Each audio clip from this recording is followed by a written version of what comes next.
Warahmatullahi wabarakatuh. Jumpa kembali dengan saya Dr. Arlin Yonita, spesialis penyakit dalam acara 1 jam bersama Dr. Arlin, dan saya sudah 3 bulan tidak siaran. Hore. Oke, pada pagi ini kita kedatangan tamu. Beliau adalah Dr. Isnawan Widiayanto, spesialis neurologi ya dok sekarang ya dok ya, bukan spesialis saraf lagi. Ada yang membedakan SPS berarti angkatan yang lebih sepuh ya dok, tapi nggak sepuh banget kan? Ya, dulunya spesialis saraf tapi begitu ganti STR jadi neurologi semua. Jadi sekarang. neurologi, oke. Sekarang jadi SPN. Oke. Dokter Isnawan ada salah satu dokter neurolog yang ada di RSUD Sionegoro Wonosobo, dan sekarang kita juga untuk tim saraf ini udah diperkuat oleh Dokter Galan, spesialis bedah saraf. Beberapa minggu yang lalu kita udah ngobrol dengan beliau, dan sekarang kita mau ngobrolin dengan Dokter Isnawan tentang layanan dibilang neurologi, apa saja cakupannya dan penyakit apa aja sih yang harusnya ke dokter neurolog gitu loh. Mungkin ada yang overlapping sama dokter bagian lain. Oke. Kita sapa dulu beliau, Dokter Isnawan. Assalamualaikum warahmatullahi wabarakatuh. Gimana kabarnya? Alhamdulillah baik. Baik dan sehat ya. Oke, selalu stay healthy, sahabat sehat Sionegoro. Oke. Saya sampaikan prolog bahwa dokter spesialis neurologi adalah dokter yang memiliki keterampilan khusus dalam mendiagnosis dan mengobati penyakit yang berkaitan dengan sistem saraf, termasuk otak, otot, saraf tepi, dan saraf tulang belakang. Dokter spesialis yang bergelar SPN ini memiliki bidang kerja yang berbeda-beda. Ada yang ada beberapa nanti yang sub-sub ya dokter ya. Nanti mungkin kita bisa obrolin lebih lanjut. Jadi untuk menjadi seorang neurolog dia harus lulus dokter umum dulu ya dokter ya? Lulus dokter umum dulu. Kemudian melanjutkan spesialis seperti layaknya spesialis yang lain. Kemudian nanti setelah lulus bisa kita ambil fellow untuk mengambil subspesialis sesuai dengan minatnya masing-masing. Jadi kalau untuk jenis-jenis spesialis itu ada yang 4 semester, 6 semester, 8 semester. Kalau yang neurologi dokter kemarin berapa semester sampai? Rata-rata 8 semester 8 ya. 8 semester. Dokter lulusan dari mana dok? Saya lulusan dari Undip. S1-nya? S1-nya juga di Undip juga. Dari Undip juga. Oke. Kita mau ngobrolin bidang kerja dokter neurologi. Oke. Sub-subnya apa aja sih dok? Kalau dokter kan berarti belajar semua ya. Ini yang saya baca tuh ada berapa? Ada 8 sub?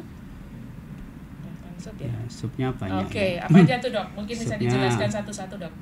Subnya banyak sebenarnya. Jadi ada neurologi yang sejawat kita yang neurointervensi.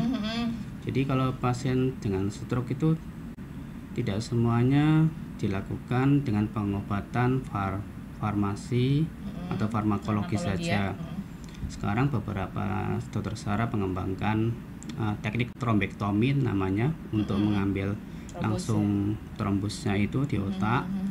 Sejawat lain ada yang neurologi intervensi nyeri, kemudian juga ada yang mengkhususkan pada neuropediatri, nggak banyak dokter yang tahu.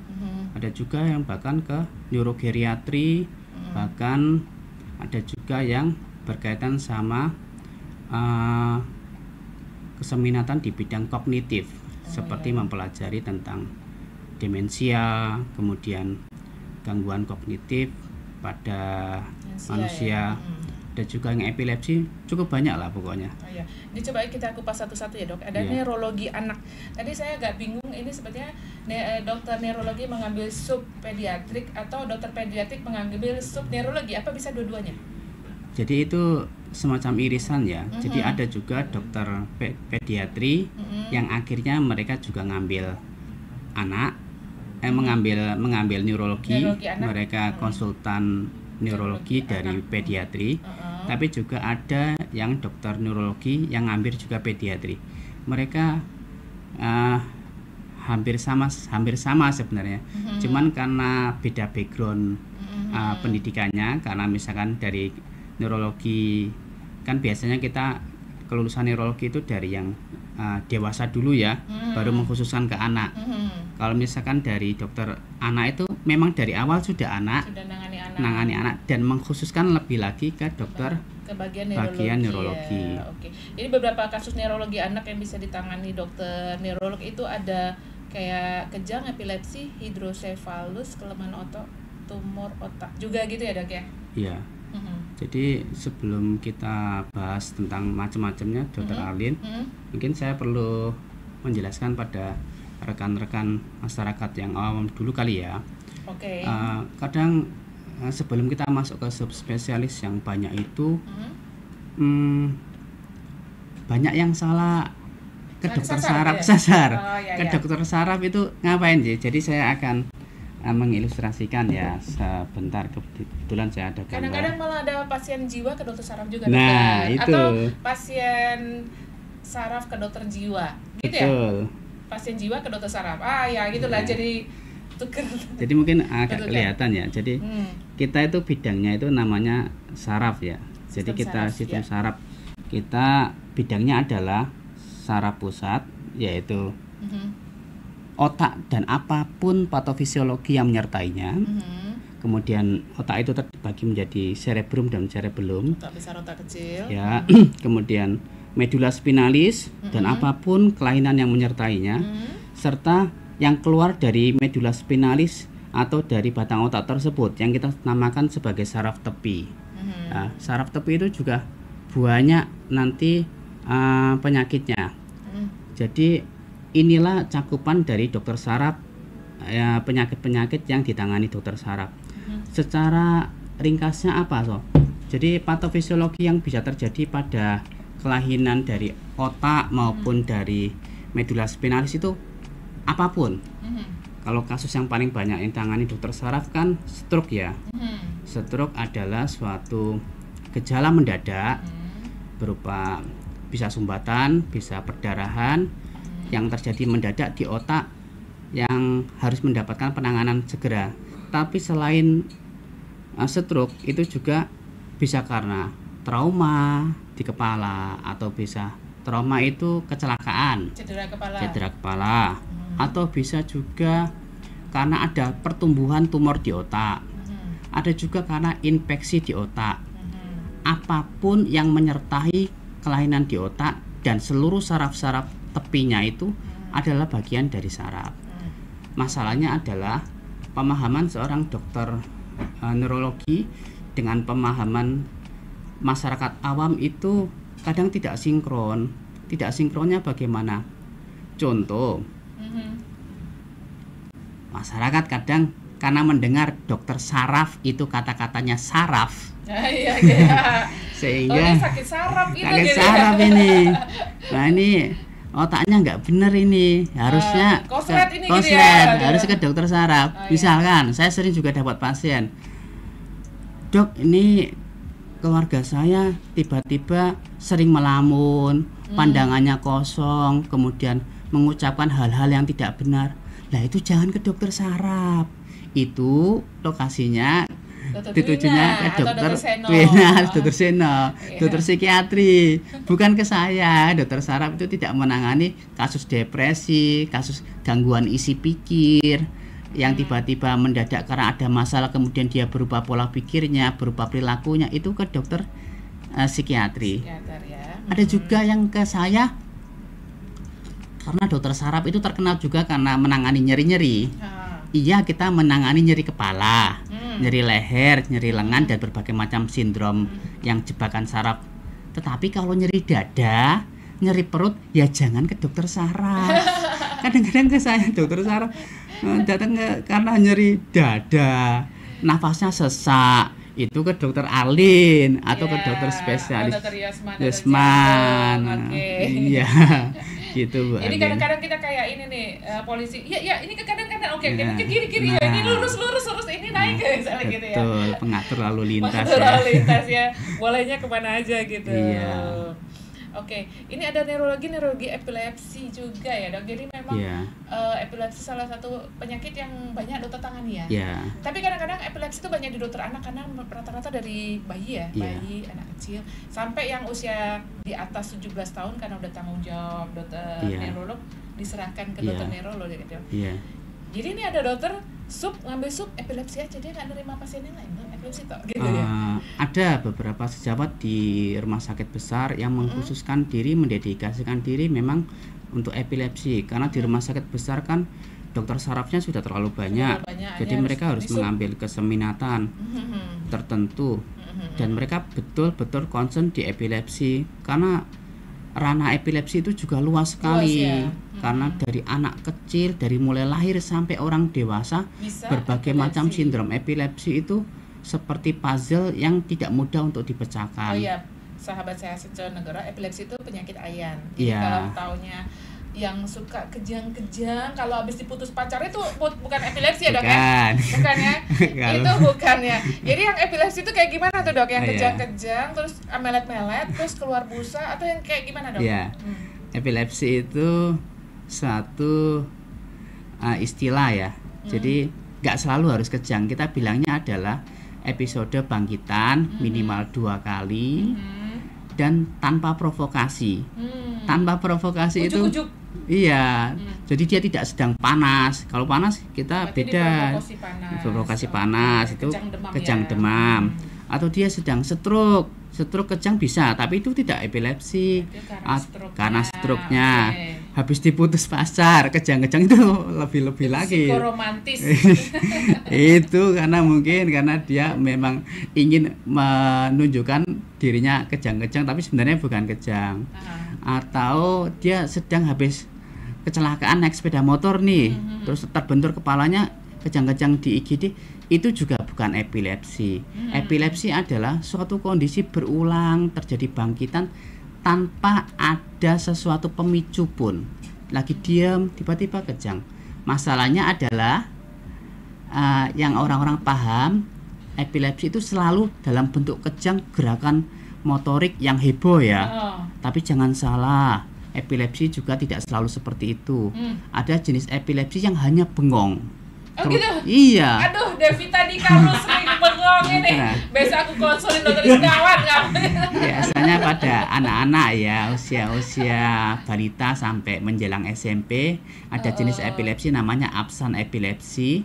Itu bentuk klinisnya dia tiba-tiba bengong beberapa detik, enggak lama, biasanya 5 detik atau sekitar sampai 20 detik diam gitu. Dan tiba-tiba seperti di pause pakai remote gitu, setelah di on lagi dia nyala lagi. Yang paling mengerti Jadi kondisi listriknya seperti itu, agak lagi off waktu itu berarti ya. iya. Biasanya yang paling menyadari adalah orang tuanya atau teman-teman dekatnya. Dan itu juga kelainan. Itu pada saat dia lagi di pause, itu dia otaknya lagi diberhentikan. Nah, kelainan down. seperti itu bisa down, harus diperiksakan juga ya ke dokter saraf untuk Oke. diberikan obat.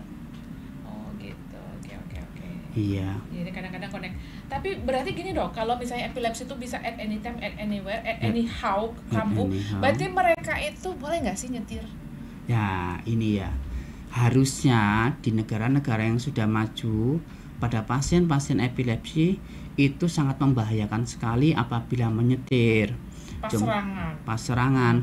Masalahnya adalah meskipun pasien dalam pengobatan tidak menjamin 100% pasien tidak bebas serangan. Oke. Kadang-kadang masih penyesuaian obat, dosisnya masih belum mencapai dosis optimal untuk menahan kejangnya. Kadang-kadang pasien juga relapse, sudah beberapa tahun nggak kejang, ini sudah sempat remisi, ini sudah lama nggak kejang, terus dokter lebih dari 2 tahun nggak kejang, dokter juga sudah memberhentikan obatnya, Tiba-tiba. ternyata dia kumat lagi. Hal ini kan membahayakan. Berarti dia harus minum terus itu sampai 5 tahun atau Minimal 2 tahun bebas kejang. 2 tahun bebas kejang dan under treatment. Dengan terapi. Dengan terapi yang maksimal sampai 2 tahun bebas kejang. Kemudian setelah 2 tahun bebas kejang, kita lakukan pemeriksaan namanya EEG. EEG itu mengetahui gelombang otak, kita bandingkan antara sebelum memulai pengobatan dan setelah 2 tahun bebas kejang. Kalau memang menunjukkan perbaikan, kita bisa istilahnya tapering off atau menghentikan sedikit demi sedikit obatnya sampai berhenti total. Menurunkan dosis sampai optimal dia berhenti yang tidak serangan ya dok ya? Iya. Kalau baru diturunin langsung serangan berarti kembali ke dosis awal ya? Kembali ke dosis awal lagi, nggak selalu berhasil. Sebetulnya epilepsi itu ada batasan nggak sih? Kalau umur 60 kayak ada serangan kejang-kejang epilepsi, bukan epilepsi karena udah usia di atas sekian, enggak ya? Tidak ada. Jadi bisa lansia juga? Bisa lansia juga. Beberapa pasien epilepsi yang usianya sudah mulai lanjut, misalkan dia tidak pernah ada riwayat epilepsi di masa pediatriknya atau kecilnya, dia kok tiba-tiba kejang, dokter harus lebih hati-hati ya. apakah ini ada sesuatu yang sedang ada suatu proses patologis di otaknya. Kanker gitu ya? Iya. Jadi minimal dokter tanda. harus melakukan pencitraan kepala untuk menyingkirkan pasien bukan karena sesuatu yang lain. Contoh sesuatu yang lain itu tumor otak sedang tumbuh, atau dia pasien misalkan abses itu semacam nanah di dalam otak yang disebabkan karena berbagai hal. Salah satunya adalah karena HIV atau bisa juga karena tuberkulosis. Itu juga bisa memicu epilepsi. Ketika CT scan-nya normal, baru kita bisa mendiagnosis pasien sebagai suatu kejang yang tanpa ada suatu proses patologis struktural yang mendasarinya. Jadi idiopatik. Iya. Epilepsi itu tidak boleh disertai dengan kelainan struktural. Jadi kelainan struktural harus disingkirkan terlebih dahulu. Jadi dia bisanya dideteksi lewat listriknya ya dok ya? Iya. Jadi epilepsi itu CT scan-nya harus baik dan hanya terdeteksi lewat kelistrikannya. Kalau teman-teman familiar dengan EKG yang memeriksa jantung maka kita di neurologi ada namanya EEG yang memeriksa kelistrikan juga, tapi kelistrikannya di otak. Jadi ibaratnya itu voltasenya terlalu berlebihan. Itu. Kayak suka konser. Jadi voltasenya nggak beres itu. Tiba-tiba dia melonjak voltasenya jadi kejang-kejang ya. Voltasenya itu bisa diturunkan dengan obat-obatan. Gitu. Tapi epilepsi ada yang ringan juga, yang kalau tik-tik tuh epilepsi juga nggak sih? Bukan. Bukan ya?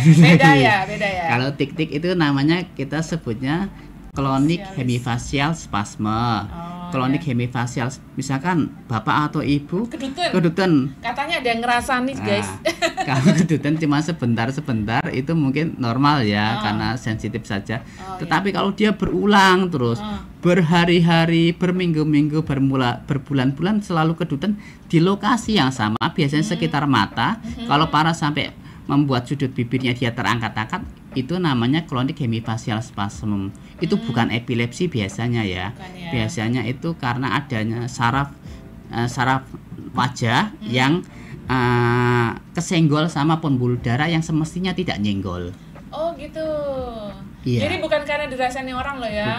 Kamu taunya mau dapat rezeki gitu ya. Mau dapat pacar baru. Jangan. Baru punya bayi mereka. Oke, ada lagi neurologi vaskuler ya dokter. Ini contohnya pada stroke dan kelainan pembuluh darah otak, ada arteriovenous malformasi. Ini berarti dari bayi ya? Iya. Jadi neurovaskuler adalah sebagian besar bidang yang menyita waktu dokter spesialis saraf. Hampir 50% lebih kasus yang ditangani dokter neurologi adalah kelainan neurovaskuler. Neurovaskuler itu apa? Vaskuler itu pembuluh darah. Jadi di otak kita itu ada pembuluh darah. Pembuluh darah yang sewaktu-waktu bisa bermasalah. Masalahnya apa? Bisa tersumbat atau bisa tiba-tiba pecah karena tekanan darah tinggi. Penyumbatan maupun pecahnya pembuluh darah tersebut kita sebut sebagai stroke.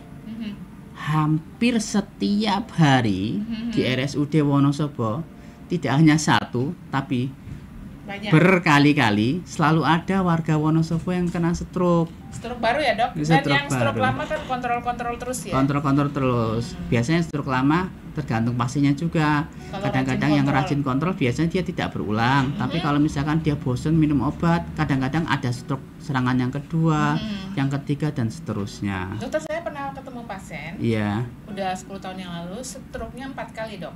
2 kali kanan, 2 kali kiri. Kayaknya dia doyan.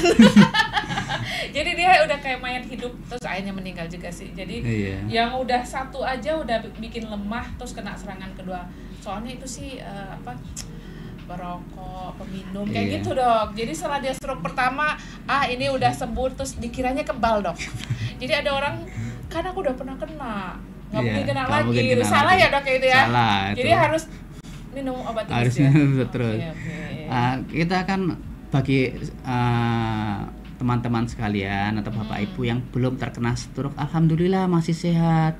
Tapi kalau misalkan ada faktor resiko yang menyertai, misalkan ada diabetes atau hipertensi, ya harus kontrol rutin ke dokter spesialis penyakit dalam supaya apa? Supaya tidak terkena stroke. Iya, kalau sudah terkena stroke itu nggak semuanya bisa sembuh loh. Jadi nggak semuanya bisa kembali seperti sedia kala. Jadi nggak bisa 100% remove-nya itu bisanya nggak full ya dok ya? Mungkin 95%, 90% ya? Kayak gitu. Outcome-nya ada 3 Bu Arlin kalau stroke. Yang pertama, sembuh sempurna.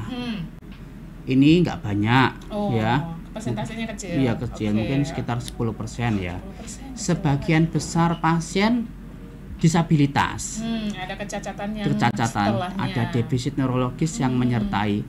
Misalkan yang kelihatan ya, misalkan dia lemah separuh badan. Kalau misalkan teman-teman lihat ada seseorang yang jalan-jalan kakinya dan tangannya diseret-seret separuh badan, itu adalah bekas pasca stroke. Itu nggak bisa balik lagi dok, walaupun dia udah fisioterapi berulang-ulang tetap nggak bisa. Kalau misalkan infak atau sumbatannya dari awal itu sudah besar, apalagi dia datang terlambat ke rumah sakit penanganannya, biasanya tidak bisa kita selamatkan 100%. Jadi masih ada gejala sisa. Tapi kalau misalkan begitu ada gejala masuk ke rumah sakit dan alhamdulillah dari pencitraannya itu sumbatannya itu hanya minor saja atau kecil-kecil saja, orang-orang tersebut seperti itulah yang memungkinkan untuk full recovery. Dan yang ketiga Bu Alit, yang tadi saya lanjutkan, yang pertama adalah full recovery, yang kedua adalah disabilitas, dan yang ketiga adalah tidak menutup kemungkinan stroke ini bisa berakhir dengan kematian. Makanya pada pasien-pasien yang mengalami gejala-gejala stroke seperti tiba-tiba pelo, tiba-tiba sulit menelan, tiba-tiba separuh badannya lemas, atau bahkan hanya kesemutan separuh badan, segera ke rumah sakit. Itu tanda ya? Tanda. Jangan ke praktek dokter ya. Seringkali malah datang ke praktek dokter spesialis saraf. Sebaiknya kalau ke situ ke UGD rumah sakit. Soalnya kan bingung dok, kayaknya cuma kesemutan doang. Iya. Belum kegajahan. Kalau gajah gede-gede baru ke rumah sakit. Iya. Nah, ini makanya pentingnya kita edukasi masyarakat. Meskipun kesemutan, tapi kalau lokasinya sudah separuh badan, itu gejala stroke harus sesegera mungkin ke UGD rumah sakit, terutama yang rumah sakit yang ada fasilitas CT scan-nya ya. Jadi kita bisa memberikan obat secepat mungkin untuk berikhtiar agar pasien ketika pulang dari rumah sakit gejala sisanya itu betul-betul minim sekali. Iya. Oke. Oh iya dok, ini kan kalau stroke itu kan nggak suatu yang ujuk-ujuk, dia biasanya ngasih tanda-tanda di awal ya dok ya, yang kayak dokter bilang tadi, mungkin itu ongoing stroke ya dok. Next, misalnya dia merasa kesemutan di satu sisi aja, kok pasien tapi cuma kiri dok, harusnya dua-duanya ya mbak ya, biar nggak ngiri yang kanan gitu. Oke. Jadi kalau stroke itu biasanya tuh ada tanda-tanda prodromalnya, tiba-tiba salah ukur, pegang gelas jatuh, mungkin kayak gitu ya dok ya. Iya. Lihat nggak sinkron gitu ya antara kanan dan kiri ya? Nggak selalu sih. Nggak jadi selalu. Stroke itu biasanya munculnya pasti mendadak. Pasti mendadak. Misalkan tiba-tiba suaranya jadi pelo, yang sebelumnya dia nggak pernah pelo. Munculnya gejala stroke itu selalu mendadak dengan berbagai macam derajatnya dokter Alin. Jadi ada yang derajat ringan, ada yang derajat berat. Derajat berat itu contohnya dia sampai nggak sadar, tiba-tiba nggak sadar, dan biasanya selalu menggerakkan salah satu sisi kanannya saja atau kirinya saja. Itu yang paling beratnya. Pasien-pasien tidak sadar itu beresiko sampai meninggal ya rekan-rekan sekalian. Atau misalkan hanya pelo atau pelo wajahnya, sebaiknya kalau tidak yakin segera ke UGD atau paling tidak lah ke dokter spesialis saraf untuk mendapatkan nasihat apakah perlu rawat inap ataukah bisa rawat jalan. Atau dirujuk ke rumah sakit untuk mendapat perawatan. Perawatan.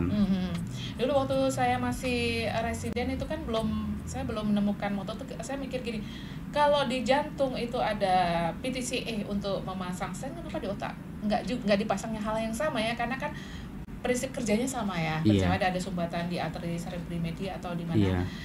apakah next akan menjadi ada? Alhamdulillah sekarang udah ada ya, udah mulai dikembangkan yang neurologi intervensi ya dok. Neurologi intervensi. Kita kalau di tingkatan Kabupaten Wonosobo, tapi kita hanya memberikan obat-obatan. Tetapi di rumah sakit yang besar seperti di Rumah Sakit Purwokerto, Margono, di Sarjito, Jogja, atau di Karyadi Semarang, ada ahli namanya neurointervensi neurovaskuler.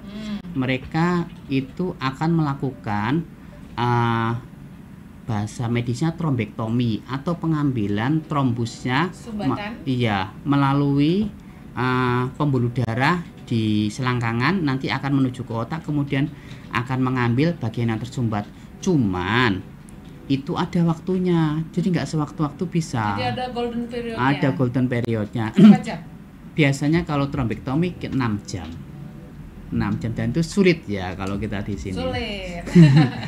Timnya berarti harus standby 24 jam itu dok? Iya, biasanya timnya standby 24 jam. Dokternya belum banyak ya, kalau untuk kardiologi kan udah banyak tuh, biasa satu hari tuh dibagi 3 misalnya. Shift yang pagi, yang siang. Karena kalau misalnya ini serangan 1 jam, oke kita kirim perjalanan 1 jam, kalau Wonosobo udah makan di jalan udah 3 jam. Terus masih nanya 3 generasi ACC semua nggak ini dirujuk. Nah itu kan ya dok. Buat nanya dulu kakaknya ada di mana-mana, belum diangkat, keputusan datang 6 jam kemudian dok. Artinya delay. Delay tidak hanya dari perjalanan, malah keputusan seringnya justru dari pihak keluarga yang mengambil keputusan. Dan berdasarkan pengalaman saya di Wonosobo, keterlambatannya itu tidak hanya hitungan jam masalahnya, hari bahkan minggu itu. Minggu sudah expired.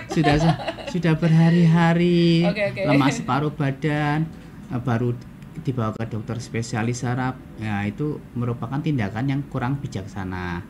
Jadi sebaiknya sesegera mungkin, kalau misalkan belum bisa menjangkau rumah sakit dari kota besar, ya setidaknya dibawa ke RSUD Wonosobo untuk segera mendapat penanganan. Oke. Jadi kalau ada yang kayak kasus seperti itu, ada juga kerjasama dengan dokter bedah saraf ya dok? Pada kasus apa dok yang dokter neurologi itu kerjasama sama dokter bedah saraf? Iya, seperti yang saya terangkan tadi, bahwa neurologi itu adalah semua bidang yang menangani otak, kemudian medula spinalis atau sumsum tulang, dan saraf-saraf perifer. Dalam kita memberikan pelayanan pada pasien, tidak semua kasus bisa dilakukan pengobatan dengan obat-obat farmakologis atau obat-obatan saja. Ada beberapa kasus yang membutuhkan operasi atau pembedahan. Dan alhamdulillah di RSUD Wonosobo tahun ini, dan baru tahun ini, ada dokter bedah sarafnya setelah sekian lama, bahkan mungkin semenjak rumah sakit ini berdiri ya, belum pernah ada dokter bedah saraf sebelumnya. Biasanya sebelum ada dokter bedah saraf, ketika saya membutuhkan pasien untuk dioperasi, saya rujuk ke rumah sakit di Margono. Itu wasting time ya. Pasiennya susah untuk dirujuk, bahkan sering dibawa pulang, dan ketika di perjalanan pun beresiko untuk mengalami hal-hal yang kita tidak inginkan di Wonosobo. Selama transfer itu ya? Betul. Salah satu kasus yang paling sering dilakukan mendadak adalah perdarahan otak dengan volume yang besar, Dr. Alin. Batasan besar itu berapa cc? Kita ada 2 ruangan di otak, yaitu otak besar dan otak kecil. Kalau otak besar kita gunakan angka sekitar 30-an cc ke atas, tetapi kalau otak kecil kita agak sedikit lebih strict. Jadi karena ruangan otak kecil itu nggak banyak dan dia berdekatan dengan batang otak, angka 10 cc itu sudah bisa menjadi dasar untuk dilakukan operasi kraniotomi atau pembedahan kepala, tulang tengkorak. Dan itu paling sering. Dulu banyak pasien yang tidak terselamatkan ya, karena kita sering merujuk pasien nggak mau. Tapi akhir-akhir ini alhamdulillah dengan adanya pelayanan bedah saraf, pasien-pasien yang membutuhkan pembedahan bisa dilakukan pembedahan, dan penanganan langsung di sini, nggak perlu kita rujuk, bisa dilakukan di sini baik pasien umum maupun BPJS, dan hasilnya cukup memuaskan. Namun apakah pasien stroke perdarahan selalu dioperasi? Tidak juga.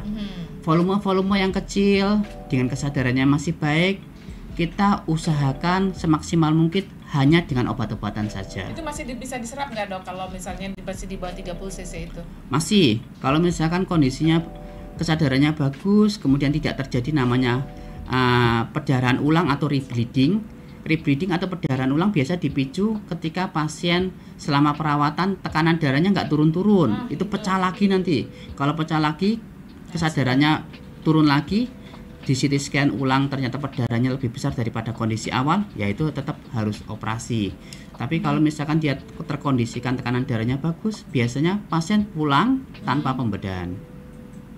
Iya. Tapi dengan resiko ke disabilitasan yang lebih banyak ya berarti? Enggak selalu, justru enggak. karena pasien-pasien dengan pengobatan yang tanpa operasi tersebut adalah pasien-pasien yang kita pilih karena perdarahannya jumlahnya kecil, Dokter Alin, sehingga justru mereka lebih cepat untuk recovery. Karena dari awal memang perdarahannya kecil dan darah tersebut akan diresorpsi seiring waktu.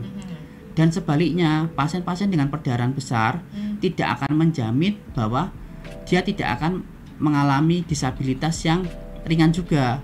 Jadi kenapa toh kok dibedah itu tujuannya hanya life saving, mempertahankan nyawa pasien, tetapi masalah disabilitas biasanya tetap terjadi. Tetap terjadi. Oke dok, kalau misalnya yang dari saya pelajari dulu waktu saya dokter umum itu ke sumbatan yang terjadi di arteri kanan nanti yang lemah kiri ya dok. Betul. Ya? Yang kiri lemah kanan. Betul. Pada yang susunan saraf pusat yang udah otak besar, otak kecil, terus di batang otak itu bisa terjadi stroke di situ juga nggak dok? Itu ada beda untuk kanan kirinya atau sama? Bisa. Jadi stroke itu di area otak itu bisa terjadi di setiap bagian. Setiap ada pembuluh darah bisa terjadi. Memang ada beberapa pembuluh darah yang lebih sering mengalami sumbatan daripada pembuluh darah yang lain. Namun tidak menutup kemungkinan di setiap bagian itu mengalami sumbatan otak. Misalkan di otak besar pun itu luas. Pembuluh darah tersumbat bisa di mana-mana. Di batang otak juga bisa mengalami sumbatan. Begitu pula di otak kecil juga bisa mengalami sumbatan. Jadi gejalanya juga beda-beda Dokter Alin. Iya, tergantung yang kena ya. Tergantung yang kena. Tapi yang paling bagus itu kalau ingatan dia lupa kalau dia punya hutang. Devita Dika. Jadi nggak semua gejala stroke sama ya pemirsa. Jadi ada yang bagian ingatannya, ada yang bagian bicara ya dok. Kadang ada yang itu ya dok. Misalnya dia dokter Inaman ngomong apa kayak bingung gitu. Afasia itu ya dok. Iya. Jadi itu bisa balik lagi nggak sih? Ada dua ya kelainan bicara yang perlu digaris bawahi. Yang pertama adalah dysarthria. Dysarthria itu bahasa mudanya pelo. Dia tetap bisa ngomong, tapi omongannya pelo. Misalkan harusnya ular itu ular, tapi dia bilang ulal. Oh gitu. Ularnya melingkar, coba Pak, ular melingkar. Ulal melingkal. Nah, gitu ngomong seperti itu. Itu anak kecil itu. Tapi ada juga yang namanya satu lagi afasia. Afasia adalah gangguan berbahasa akibat kerusakan pusat bahasa di otak. Jadi di otak kita itu Dokter Alin seperti prosesor dari suatu komputer. Kabelnya banyak. Ada pusatnya yang ngatur kemampuan berbahasa kita. CPU-nya khusus bahasa. CPU khusus bahasa. Kalau CPU-nya itu terbakar, kesetrum akibat karena sumbatan atau karena perdarahan, manusianya tidak bisa berbahasa. Itu nggak ada yang jual online ya? Nggak bisa. Ada nggak sih komponen ini jual 12 besok ini? Jadi afasia yang itu beda seperti yang pelo. Kalau pelo masih bagus, masih bisa mengikuti pembicaraan. Tapi kalau afasia itu seperti orang linglung, disuruh bicara kadang dia sulit untuk mengeluarkan kata-kata. Kadang-kadang bahkan mengalami. Jadi ada bahasa ekspresif, ada bahasa yang untuk pemahaman atau komprehensif. Bahasa ekspresif itu dia tuh secara spontan mengucapkan bahasa, itu kadang-kadang dia nggak bisa. Atau terkena juga komprehensifnya, sama sekali nggak mengerti bahasa orang lain. Orang yang mengalami afasia sensorik itu suara kita itu tidak diterjemahkan sebagai bahasa yang dia mengerti. Jadi cuma Dia nonton aja gitu, kosong. Dia mendengar suara kita, tapi Tapi sama sekali tidak tahu itu suara apa. Oh. Seperti kita kalau mendengarkan orang lain berbahasa Ceko atau Hungari, ngomong apa nggak jelas. Ya. Padahal itu adalah bahasa yang pernah dia kuasai. Jadi next untuk pasien seperti itu bisa depresi ya dok. Misalnya dia, aku tuh haus, aku tuh mau minum kok nggak ada yang nggak tahu. paham. Marah dia biasanya. Tapi dia benar-benar nggak bisa komunikasi tuh. Yes. Nulis juga akhirnya dia nggak bisa. Perlu diajarin orang seperti bayi lagi nggak sih? Kadang-kadang masih bisa nulis, Tapi nulis apa? Isi pikirannya dia minta minum gitu bisa? Afasia juga ada berbagai macam derajatnya. Jadi kalau ada yang ada juga pasien yang masih bisa menulis meskipun dia tidak bisa mengutarakan omongan. Karena misalkan dia mencoba untuk ngomong, itu omongannya itu kebalik-balik. Misalkan dia, saya mau makan, misalkan itu nggak terucapkan saya mau makan, tapi makan saya mau iya gitu. Tapi kan itu kan kata-katanya terbolak-balik.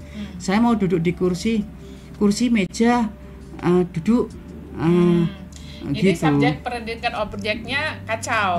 Jadi nanti susunlah kalimat berikut ini. Jadi ujiannya ya. Muter-muter dia kadang-kadang.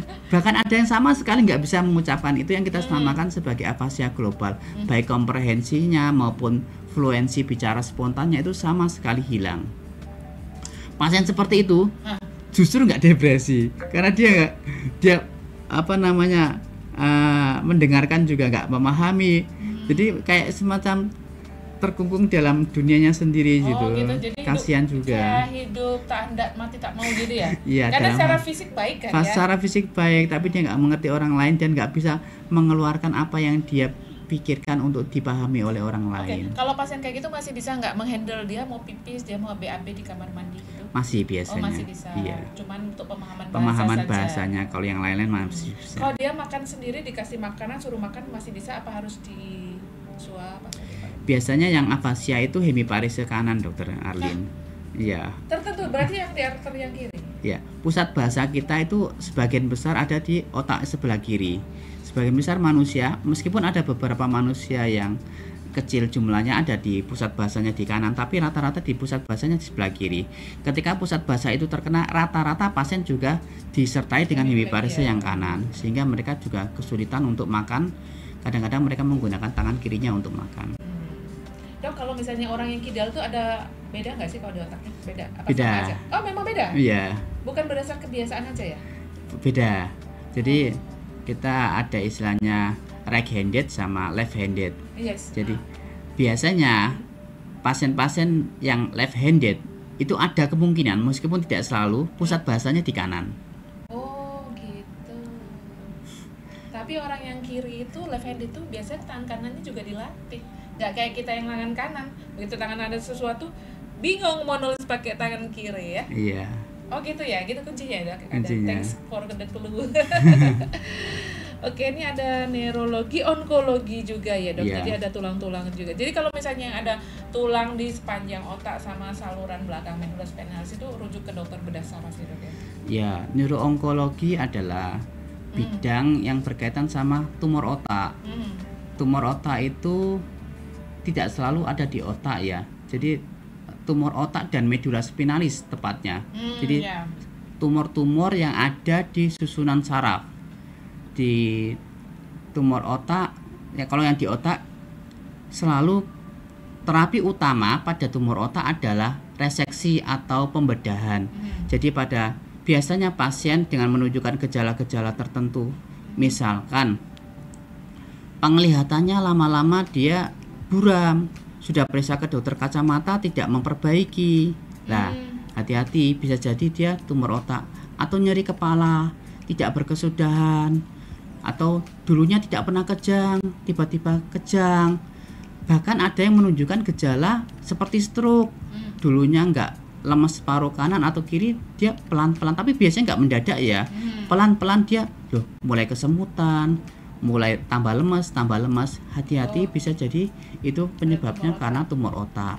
Tumor otak di kepala juga ada yang ganas, ada yang jinak, sesuai dengan gambar CT scan yang kita ambil ya. Ngomong-ngomong tentang CT scan ya, saya mau memperlihatkan ke rekan-rekan sekalian. Jadi di RSUD Wonosobo ini dokter seperti saya ya, gambar CT scan kurang lebih seperti ini. Kita bisa mengakses langsung gambar CT scan secara live. Jadi misalkan dari UGD itu melaporkan ke saya tidak perlu harus ke rumah sakit untuk melihat gambar CT scan-nya seperti apa. Saya bisa melihat detail demi detail dari otaknya tersebut dari manapun saya berada. Entah saya di rumah atau saya sedang jogging di alun-alun, sehingga saya bisa memberikan pemberian obat yang sesuai dengan penyakitnya tersebut. Hal ini akan memudahkan sekali baik dokter spesialis saraf maupun dokter bedah saraf untuk menentukan keputusannya apakah pasien akan ditangani oleh dokter saraf ataukah harus melakukan pembedahan bedah saraf saat itu juga ketika gambar jadi. Nah ini pentingnya ya. Jadi nggak nunggu lama ya. Nggak nunggu lama. Jadi itu pentingnya datang ke UGD agar kita bisa memoto kepala pasien secepat mungkin untuk mendapatkan penanganan sesuai dengan hasil fotonya. Oke, itu kita makasih banget ya ke manajemen ya Dokter Danang and the Gang itu. Kita sekarang udah gercep. Wah, Dokter Isna udah lagi laya-laya. Dok, ada pasien. Ya, kirim. Wes, tak lihat. Ya, ki bla bla bla bla bla gitu. Kalau dulu kita harus lihat gambarnya. Terus harus difoto screenshot. Jadi nggak bisa dokter pilih yang mana yang aku mau lihat yang sisi ini ya. Terus kadang gambarnya kurang bagus, nggak tajam gitu ya, Dok ya. Dan kadang-kadang meskipun di foto ada beberapa detail kecil yang kita nggak bisa lihat, kecuali kalau misalkan kita milih tempatnya kecil demi kecil. Kalau misalkan saya sedang teliti itu ya akan kelihatan. Kadang-kadang kalau misalkan hanya gambar yang dikirimkan gambar besarnya tanpa melihat program aplikasi langsung dari radiologinya, kadang-kadang ada beberapa yang miss gitu. Jadi Dokter Anis, spesialis radiologi juga bisa kerja sambil di rumah itu. Iya. Hari Sabtu Minggu beliau udah nyicil kerjaan untuk hari Senin. Enak ya. Oh ya, ngomong-ngomong tentang neuroonkologi, dokter bedah saraf sudah bisa ngoperasi ya. Sudah bisa ngoperasi. Pelayanan kraniotomi atau pembedahan otak tidak hanya pada pasien stroke. Jadi pasien-pasien yang tumor, terutama tumor yang jinak. Ya, tumor jinak salah satunya adalah meningioma. Meningioma adalah tumor jinak yang paling banyak kita temukan, terutama menyerang pada wanita. Itu sudah bisa kita operasi di sini. Ya, tidak perlu kita hormon itu, Dok. Kalau bilang perempuan itu berarti pakai KB gitu kan? Iya, progesteron biasanya. Oh, iya. Jadi KB pun nggak semuanya aman berarti gitu ya. Tapi langka banget ya, Dok ya, langka. Iya. Mungkin dari 1 juta orang 1 kasus mungkin gitu ya, Dok ya. Kasusnya nggak banyak. Oke. Terus kasus dokter yang lain nih, demensia juga dokter tangan ya. Demensia itu pikun. Iya. Tapi apakah pikun bisa diobati, Dok? Hanya dihambat perkembangannya. Dihambat perkembangan. Tidak bisa. Kita hanya memaksimalkan quality of life dari pasien-pasien geriatri yang mengalami demensia. Tetapi apakah Alzheimer bisa di stop progresnya? Tidak bisa. Bahkan di negara-negara maju juga teknologi pengobatannya tidak pernah bisa ada yang bisa menghambat Alzheimer. Gitu. Oke. Terus kasus yang lain ini kok aku baru dengar nih, Lou Gehrig ALS, amiotropik itu ya? Ya, itu lateral sclerosis itu ya. Penyakit langka yang langka ya. Ya udah nggak usah dibahas. Yang banyak aja. Terus kalau yang Parkinson, Dok, Parkinson itu yang tremor gitu ya? Ya. Itu banyak ya, Dok? Banyak. Parkinson itu. Biasanya sebabnya apa sih itu ya? Parkinson itu orang kita bilangnya buyuten ya. Iya tuh wong Jawa. Buyuten. Jadi itu maksudnya hanya kena wong buyut aja apa kalau yang muda-muda enggak ya? Yang udah punya buyut enggak? Enggak. Orangnya buyuten, tapi pasiennya gejalanya itu adalah yang paling sering kelihatan itu tremor. Tremornya itu unilateral, jarang ada yang bilateral. Atau biasanya unilateral itu bisa kanan dulu atau kiri dulu. Dan tremornya tidak dipicu apa-apa, Dokter Alin. Kita sebutnya sebagai tremor saat istirahat atau istilah bahasa Inggrisnya resting tremor. Jadi ketika dia diam gitu, Dia gini, pasien yang seperti ini khas sekali. Kalau pasien seperti ini itu adalah pasien Parkinson, apalagi cara berdirinya kaku, cara berjalannya menunduk dan kaku seperti robot. Pasien-pasien seperti itu kemungkinan besar adalah Parkinson setelah kita periksa. Dan bukannya tidak bisa diobati ya. Pasien-pasien seperti ini harus diobati. Kenapa? Kasihan. Karena dalam kesehariannya mereka terjebak dalam tubuhnya sendiri, Dokter Alin. Jadi untuk gimana tuh? Untuk sehari-hari bisa megang gelas nggak bisa? Iya. Gitu. Bayangan kita gemeter terus, Dokter Alin. Mau minum aja nggak bisa. Jadi tumpah-tumpah. Tumpah-tumpah, mau makan tumpah-tumpah, mau gerak dari posisi duduk ke berdiri sulit. Dari berdiri mau jalan tertahan badannya. Tapi kita punya obat buat menghentikan tremornya. Iya, kita memberikan obat-obatan untuk menghentikan tremornya dan membuat pasien jalannya lebih lancar sehingga kualitas hidup sehari-harinya meningkat. Meskipun Parkinson ini akan tergantung obat terus-menerus, Dokter Alin. Oh ya, karena dia kalau berlepas obat langsung tremor lagi. Iya, ini penyebabnya apa sih Parkinson? Parkinson itu adalah ada zat di otak yang harusnya kita produksi secara wajar sampai akhir hayat kita. Nama zat tersebut adalah dopamin. Nah, pada pasien Parkinson, dopamin ini pabriknya berhenti. Oh, berhenti malah. Berhenti untuk diproduksi. Kalau di penyakit dalam mungkin insulinnya bisa rusak pada diabetes seperti itu. Kalau di otak ada sesuatu yang penting, dopamin itu berhenti diproduksi. Ketika dopamin itu berhenti diproduksi, kacau, semua gejala muncul. Tremor, resi tremor, kemudian kaku yang kita namakan bradykinesia, postural imbalance, nanti posturnya itu agak doyong ke depan, gampang jatuh. Dan itu kita ganti dopaminnya menggunakan obat-obatan dari luar. Untuk memperbaiki kondisinya. Kalau ini dok, migrain dok, migrain tuh banyak kasus ya. Kadang kita cuma simptomatik aja. Sebenarnya penyebab utamanya apa dok? Bisa juga sih akhir bulan migrain, ya nggak ya? Devita Dika ya, bisa migrain di akhir bulan. Aduh ya, oke. Migrain itu masuk dalam subkelompok dari nyeri kepala ya, Dokter Alin. Jadi nyeri kepala kita bagi secara besar menjadi dua.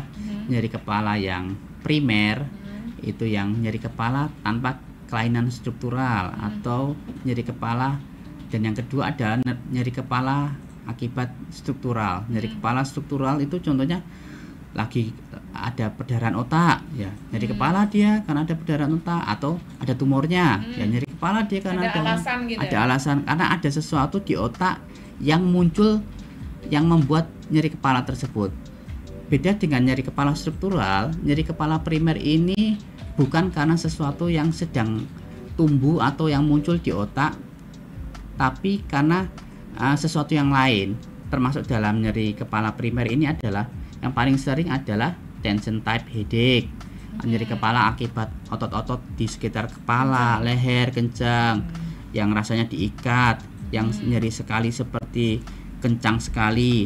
Atau yang kedua adalah nyeri kepala migrain. Nyeri kepala migrain ini biasanya ke salah satu sisi, kemudian ada gejala prodromalnya. Gejala prodromalnya itu gejala meskipun tidak selalu ada, istilahnya kita aura atau gejala yang sebelum nyeri kepala. Jadi migrain itu ada rentetan nyeri kepalanya. Biasanya pasien silau, nggak suka sama cahaya, kemudian dia itu tiba-tiba nyeri kepala, dan proses nyeri kepalanya itu cukup lama sampai membuat pasien itu keseharian kualitas hidupnya itu terganggu. Kalau sampai dia itu pengennya tidur terus, nggak mau ngapa-ngapain, kemungkinan besar migrain. Karena sampai mengganggu. Kalau misalkan dia ditanya nyeri kepala, ya nyeri kepala sebagian, tetapi dia masih bisa beraktivitas biasa, kemungkinan enggak migrain. Atau migrain ringan, bisa nggak? Migrain biasanya pasiennya berat biasanya. Menurut severity-nya jarang ada yang ringan. Kalau misalkan ringan, kemungkinan besar hanya berupa tension type headache, Dr. Alin. Oh iya. Dokter, itu kan dokter bilangnya kan kalau migrain tuh cuma sebelah. Iya. Itu bisa overlapping sama stroke juga nggak sih? Kan sama yang sebelah-sebelah jadi agak sensi nih. Sebelah, aduh jangan-jangan ongoing stroke gitu. Kalau yang ongoing stroke ada juga nggak sih yang nyeri kepalanya cuma sebelah? Jadi migrain tuh meskipun lebih terkenalnya nyeri kepala sebelah, cuman nggak menutup kemungkinan dua-duanya, Dokter Alin. Yang pentingnya itu adalah ada tidaknya aura itu tersebut. Aura itu dapat berupa paling sering ya penglihatannya ya. Misalkan tiba-tiba ada melihat sesuatu yang mengambang-ambang di kepalanya, di penglihatannya, atau cahayanya jadi silau sekali menyakitkan. Baru kemudian dia nyeri kepala. Tapi nyeri kepalanya kadang sebelah, kadang juga dua-duanya. Kalau nyeri kepala seperti itu tanpa ada defisit neurologis, biasanya bukan stroke. Kalau stroke itu pasti, iya itu juga pasien kadang sering takut ya nyeri kepala. Terkecuali nyeri kepala habis itu wajahnya tiba-tiba merot. Begitu tersenyum salah satu wajahnya ada sesuatu yang nggak simetris, mungkin stroke. Tapi kalau tanpa defisit, hampir kemungkinan besar bukan stroke, hanya migrain saja tanpa disertai. Itu penyebabnya bukan vaskular ya dok ya? Migrain vaskuler. Oh gitu. Iya. Jadi kayak ketebalan pembuluh darahnya kah? Atau ada suatu proses. Bukan sumbatan tapi ya? Bukan sumbatan. Jadi pembuluh darahnya itu kayak melalui fase vasodilatasi, vasokonstriksi yang membuat pasien mengalami nyeri pada durasi tertentu. Ketika ukuran pembuluh darahnya itu sudah relaksasi lagi, pasien migrain akan tidak mengalami nyeri. Jadi lebih enak dia kalau relaksasi. Iya, kalau kembali ke posisi, iya. Oke. Nah, ada yang lain nih yang paling banyak juga pusing berputar tuh dok. Biasanya itu tanda apa tuh dok? Pusing berputar ya, sering kita sebut sebagai vertigo. Vertigo, sebagian besar vertigo itu vertigo vestibular perifer, atau kita di istilah dokternya kita sebut sebagai BPPV ya, benign positional paroxysmal vertigo. Benign itu jinak, posisional itu sesuai dengan perubahan posisi, paroxysmal itu kadang muncul kadang tidak, dan vertigo itu biasanya pasiennya tiba-tiba pusing berputarnya biasanya hebat Dokter Alin. Kalau vertigo dia melek dikit langsung jatuh, harus sampai berpegangan tangan supaya menjaga keseimbangan, muntah berlebihan, kemudian dia itu mau jalan kesulitan, keringat dingin, telinga berdenging. Lah itu kemungkinan BPV. Dan posisional itu ketika kepalanya dia goyang, muternya muncul. Ketika dia mengalami perubahan posisi dari posisi duduk ke baring atau baring ke duduk, dia akan terprovokasi vertigonya. Itu kayak perubahan cairan yang itu ada hubungan sama telinga tengah nggak sih? Iya. Telinga dalam. Telinga dalam ya. Iya, telinga bagian dalam. Tetapi yang perlu diingat adalah vertigo tidak selalu BPPV. Ada juga serangan pusing berputar, tetapi adalah bagian dari gejala stroke Dokter Alin. Gitu ya? Iya, kita sebutnya sebagai vertigo sentral. Cara mengenalinya bagaimana? Biasanya pasiennya ada kelainan juga berupa gangguan koordinasi. Gangguan koordinasi ketika dia disuruh jalan itu kesulitan sekali.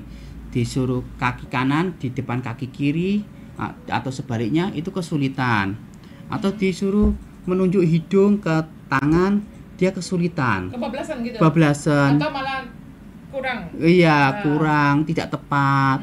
Dan biasanya pasien suaranya berubah. Oh ya? Iya, biasanya pasiennya suaranya agak pelo. Nah, vertigo yang agak pelo jangan dianggap ini ya sesuatu yang tidak ringan ya. Kemungkinan besar bisa jadi karena sumbatannya ada di area cerebellum atau otak kecil Dokter Alin. Otak kecil tuh di belakang sini ya dok ya? Otak kecil tidak menimbulkan lemah separuh badan kalau di nggak ketahuan nih, dok, ya? hampir ini sering di miss atau dianggap bukan stroke, santai-santai, vertigo aja ini, padahal suaranya sudah berubah. Kadang-kadang juga ada kesulitan menelan, dan pasiennya biasanya dia itu gangguan keseimbangannya nyata sekali. Kalau ada yang seperti itu, jangan dipikir itu bukan berarti stroke ya, itu bisa stroke, terutama stroke di otak kecil atau cerebellum. Tapi memang stroke di otak kecilnya lebih sedikit proporsinya dibanding otak besar ya dok ya? Lebih sedikit proporsinya, sehingga jarang dinotis ya sama pasien juga. Oke. Apalagi nih dok, kasus-kasus yang suka kesasar ke dokter. Kalau yang dari penyakit dalam sih, misalnya komplikasi dari diabetes itu suka neuropati perifer. Itu kadang-kadang dia nggak tahu kalau dia ada diabetes, dia ke dokter Isnawan dulu, ternyata gulanya 400 gitu ya dok ya? Iya. Bisa kayak gitu juga. Ya itu bagian dari nyeri-nyeri ya. Jadi nyeri yang dialami oleh pasien itu secara garis besar kita bagi menjadi 2 kelompok besar. Nyeri nosiseptif atau nyeri neuropatik. Nyeri nosiseptif itu nyeri yang terkena jaringan bisa macam-macam, bisa ototnya, bisa tendonya, atau bisa dari persendiannya. Contohnya misalkan Bapak Ibu pergelangan tangannya di sini itu nyeri sekali. Nah, itu namanya tenosynovitis de Guervain. Atau jarinya cekluk-cekluk, nah gini, itu trigger finger.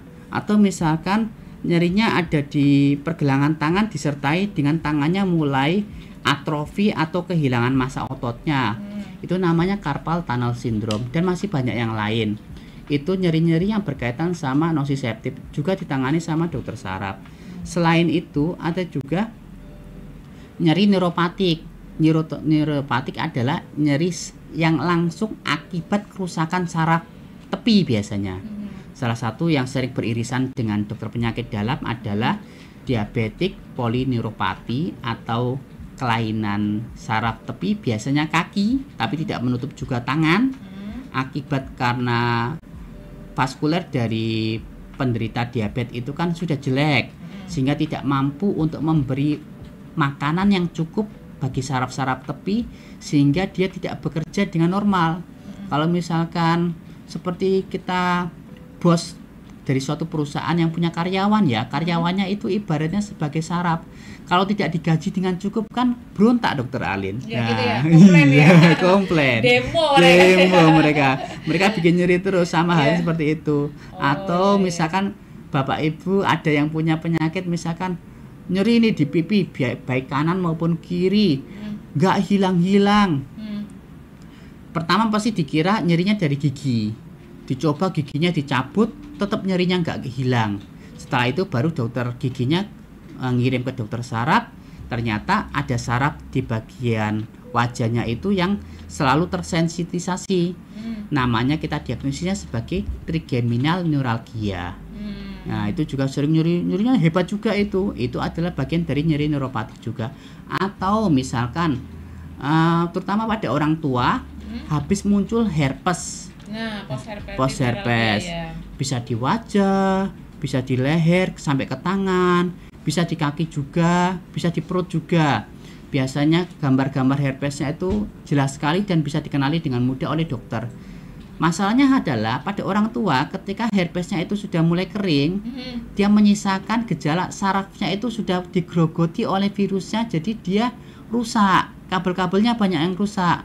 Kabel-kabel saraf yang rusak inilah yang menyebabkan nyeri neuropatik spontan yang tidak nyaman bagi pasien, sehingga harus mendapatkan obat dari dokter spesialis saraf. Itu tuh nggak bisa regenerasi ya dok, yang bekas-bekas kena herpes itu? Biasanya menurut pengalaman saya kalau misalkan yang sudah tua sulit dokter. Jadi ada beberapa pasien yang memang yang akhirnya nyerinya hanya berupa nyeri-nyeri ringan saja, dan dia bisa berdamai dengan nyeri tersebut.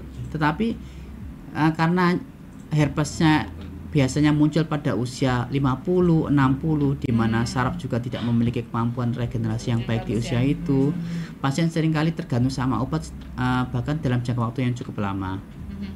Terkecuali herpesnya muncul pada usia 20, 30, biasanya herpesnya ketika dia kering tanpa ada gejala neuralgia yang menyertai post herpes. Tapi kadang-kadang bisa sampai 10 tahun kemudian bisa nggak sih dok? Kayaknya bekas nyeri-nyeri cenut-cenut di bekas herpes itu masih bisa? Bisa, istilahnya reaktivasi dokter Alin. Oh gitu. Jadi kayak dulunya sudah baik, terus dia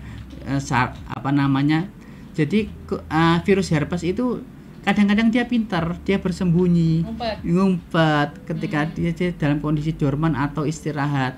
Ketika dia beberapa tahun kemudian reaktivasi lagi, dan itu bisa menimbulkan nyeri herpes lagi. Tapi itu syaratnya memang harus dia pernah cacar air dulu, atau belum pernah bisa juga nggak sih kena herpes? Bisa juga. Oh teorinya aku dulu tahunya itu ya. Dulu pernah cacar air nggak? Enggak. Apa lupa? Enggak tahu gitu ya. Iya. Tapi jadi bisa mandiri, tidak harus pernah cacar air waktu kecil ya. Iya, tidak selalu. Oke dokter, nampaknya kita sudah mencakup banyak hal ini. Mungkin dokter ada yang ingin disampaikan sebagai closing statement atau apa tentang layanan neurologi di RSUD Negara Wonosobo dokter ya. Ya, terima kasih dokter Alin. Jadi dalam kesempatan ini meskipun panjang lebar tadi, closing statement saya adalah buat pasien-pasien yang kira-kira memiliki gejala-gejala saraf. Gejala-gejala saraf itu berupa misalkan Bapak Ibu ada keluarganya yang kejang-kejang, atau tiba-tiba penurunan kesadaran, atau lemas paruh badan, tiba-tiba pelo, tiba-tiba sulit menelan, atau mengalami nyeri-nyeri yang berkaitan sama saraf, bukan nyeri di area dada atau perut, silakan segera ke rumah sakit untuk berobat, karena tidak setiap gejala-gejala saraf tersebut akan bisa secepatnya dihilangkan sembuh sempurna, terutama apabila tidak ditangani secara cepat. Karena saraf itu sesuatu yang sulit untuk diobati, terutama kalau misalkan terlambat pengobatannya. Semakin terlambat pengobatannya, semakin tingkat kecacatan akibat keterlambatan tersebut akan dalam tanda kutip dibayar oleh pasien. Karena harus berobat terus. Iya, karena harus dibayar, harus berobat terus. Jadi silakan segera untuk berobat apabila mengalami gejala-gejala tersebut. Mungkin itu dokter Alin. Oke, makasih Dr. Isnawan Widianto, spesialis neurologi. Kita kasih aplaus guys. Yeay. Dr. Is dulu terlambat. Dulu aku pernah baca tulisan Dr. Isnawan yang pernah viral itu guys. Sekarang masih nulis gak sih? Sekarang udah enggak. Boleh usul dokter mulai nulis lagi, kayak aku baru belajar nulis, walaupun sekedar yang ringan-ringan, besok kita bisa bikin buku dokter. Oke deh. Dok, ini tagline kita loh dok, coba dokter baca. Sejonegoro FM, sehat bersama Sejonegoro. Bukan bersama loh dok ya. Iya, bersama ya. Kenapa? Karena harus ketawa. Iya betul, karena kita harus ketawa bersama-sama. Dokter kalau lagi di mobil bisa dengerin juga itu 107,3 FM ya. 107,3 FM ya. Jadi kita itu siaran 24 jam non-stop, no iklan. Jadi bisa didengerin. Nanti yang kita kan ini siaran live dokter, nanti sama teman-teman Devita dan Dika nanti akan di-repeat di hari yang lain. Jadi tetap bisa didengarkan oleh sahabat sehat Sejonegoro gitu ya. Dokter Isnawan, mungkin next lain waktu kita ingin ngobrol tentang yang lain-lain, dokter berkenan nggak? Siap-siap, iya siap. Tapi jangan terlalu sering ya. Nanti takutnya bosan. Mungkin sekitar 2 bulan sekali. Ya, 2 bulan 3 bulan sekali, nanti kita lihat waktunya. Kadang-kadang tuh aku sama narsum bisa tahu-tahu mereka berdua nih ada acara kemana gitu kan ya, pending gitu ya. Oke. Sekali lagi makasih banget Dr. Isnawan Widianto SP Neurologi sudah berkenan meluangkan waktu buat kita semua, dan sampai jumpa di program saya 1 jam. Sampai jumpa bersama dokter lain berikutnya, tentu saja dengan tema-tema yang juga menarik seperti ini. Kita tutup dengan wabillahi taufiq wal hidayah. Wassalamualaikum warahmatullahi wabarakatuh.